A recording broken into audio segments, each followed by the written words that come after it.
पेट में बच्चा कब और कैसे घूमता है? क्या उसकी मूवमेंट से होने वाला दर्द और असहजता सामान्य है?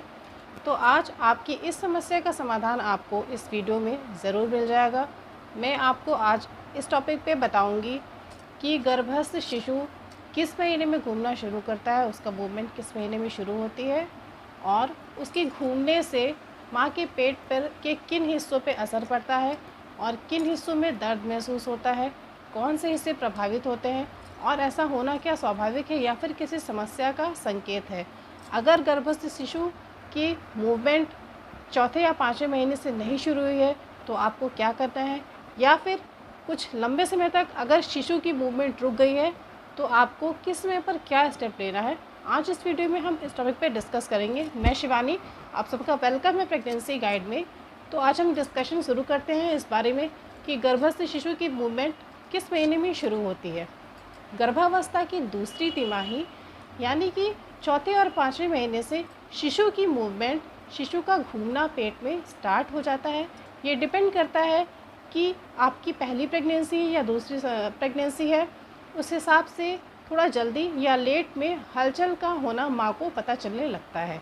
चलिए अब हम ये जानते हैं कि उस अवस्था में जो दर्द महसूस होता है या फिर जिस असहजता का अनुभव माँ को होता है, क्या वो बात नॉर्मल है या फिर वो किसी समस्या का संकेत है।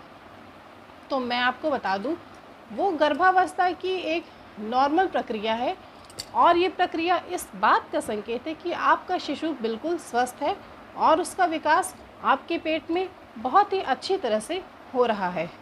तो अब हम ये जानते हैं कि शिशु के घूमने से, शिशु की मूवमेंट की वजह से माँ के पेट में किस हिस्सों में दर्द का अनुभव होता है। कुछ महिलाओं को ये दर्द ऊपर की तरफ अपर एब्डोमेन में पसलियों के आसपास होता है। अचानक से पसलियों पे एक दबाव या एक किकिंग का महसूस होना होता है। कुछ महिलाओं को ये हलचल योनि के हिस्सों में होता है, चूँकि बच्चा माँ के पेट में यूट्रस में इम्प्लांट होता है, यूट्रस में उसकी प्लेसमेंट होती है जो कि योनि से लगभग सटा हुआ होता है। इसलिए जब भी बच्चा मूव करता है माँ को उसकी योनि में एक हलचल या एक वाइब्रेशन का अनुभव होता है। कुछ महिलाओं को यह अनुभव पेट के दाहिने हिस्से में या फिर पेट के बाएं हिस्से में होता है। ये निर्भर करता है कि आपका शिशु पेट में किस ओर उस समय स्थित है, उसकी मूवमेंट किस ओर ज़्यादा है।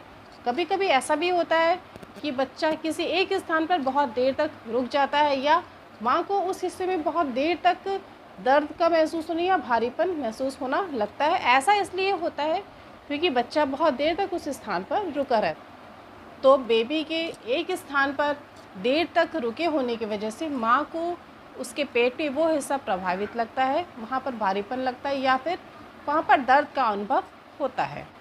जैसे जैसे गर्भावस्था की तिमाही बढ़ती है, गर्भावस्था मैच्योर होती है, प्रेगनेंसी मैच्योर होती है, वैसे वैसे जो बच्चे की मूवमेंट की हलचल है या फिर उससे संबंधित दर्द या फिर वाइब्रेशन या हलचल जो माँ को महसूस होता है वो बढ़ता जाता है और वो तीव्र होता जाता है। उसका कारण ये है, बच्चा जब बड़ा होता है तो उसकी मांसपेशियाँ विकसित होती हैं, उसका वज़न बढ़ता है, उसकी हड्डियाँ आकार लेती हैं, उसकी लंबाई बढ़ती है।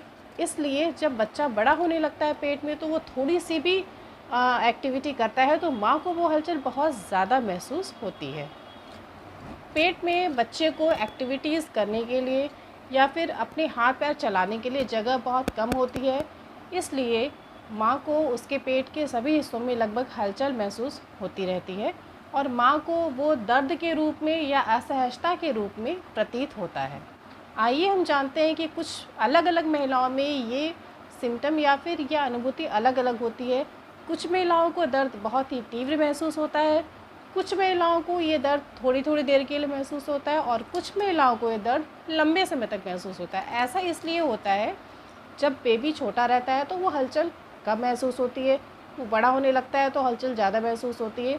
जब बच्चा पेट में बहुत ज़्यादा बड़ा हो जाता है, यानी कि जब आपकी प्रेगनेंसी 8वें या 9वें महीने तक पहुंचने लगती है तो उसे मूव करने के लिए जगह नहीं मिलती, वो अपनी पोजीशन चेंज नहीं कर पाता या फिर आप कह सकते हैं कि प्रसव के आसपास बच्चा हमेशा कोशिश करता है अपनी पोजीशन को चेंज करने के लिए, ऐसी अवस्था में कभी कभी वो एक ही पोजीशन में किसी जगह पर पड़ा रहता है और माँ को उस समय पर दर्द की अनुभूति होती है।